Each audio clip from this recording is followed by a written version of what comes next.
Assalamu alaikum. Welcome back. Today we are going to discuss the assumptions of Hardy-Weinberg theorem.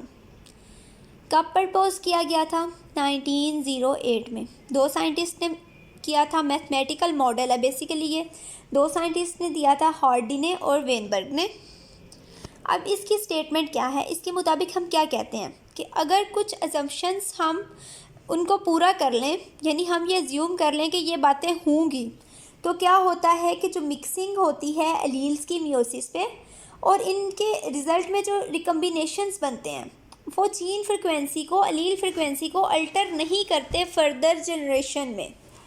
यानी mixing of alleles at meiosis and their subsequent recombinations don't alter the frequency of allele, यानी जो allelic frequency है उसको वो alter नहीं करते in future generations, अगर हम सर्टन अजम्पशंस को पूरा कर लें तो। अब वो अजम्पशंस कौन कौन सी हैं? फर्स्ट वन, पॉपुलेशन का साइज़ लार्ज होना चाहिए ताकि जो चांस इवेंट है, जेनेटिक ड्रिफ्ट है, वो ना हो। There must be the large size of population. Second क्या है? मेटिंग जो होती है वो रैंडम होनी चाहिए।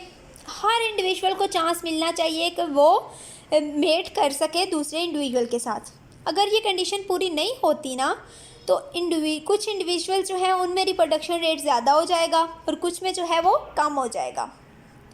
थर्ड अजम्पशन क्या होती है? ना तो कोई इमिग्रेशन हो ना ही इमाइग्रेशन हो, यानी ना ही कोई इंडिविजुअल किसी एरिया में आए और ना ही कोई इंडिविजुअल वहाँ से लीव करे, ताकि जीन फ्लो ना हो। नेक्स्ट क्या है? Mutation must not occur. Mutation आपको पता है चेंज होता है डीएनए स्ट्रक्चर में, और म्यूटेशन ये कहते हैं, हार्डी वेनबर्ग लॉ की जो एक अजम्पशन है वो ये है कि म्यूटेशन नहीं होनी चाहिए, और अगर म्यूटेशन होती भी है ना तो म्यूटेशनल इक्विलिब्रियम एग्जिस्ट करना चाहिए। अब म्यूटेशनल इक्विलिब्रियम क्या चीज़ है?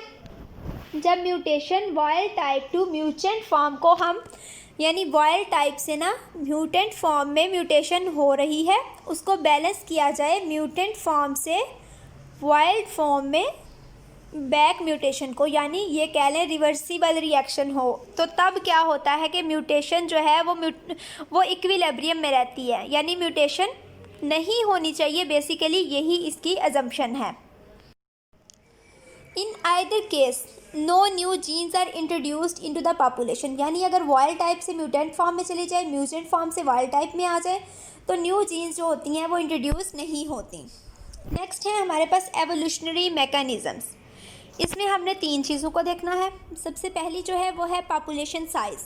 पॉपुलेशन साइज़ आपको पता है लार्ज होना चाहिए, अगर स्मॉल होगा तो जेनेटिक ड्रिफ्ट हो जाएगा। अब हम नेक्स्ट देखेंगे जेनेटिक ड्रिफ्ट क्या होता है और इसके साथ साथ न्यूट्रल सिलेक्शन क्या है। ठीक है, ये चीज़ें हम नेक्स्ट में इंशाल्लाह स्टडी करेंगे, जेनेटिक ड्रिफ्ट, न्यूट्रल एवोल्यूशन वगैरह। So stay connected and thank you.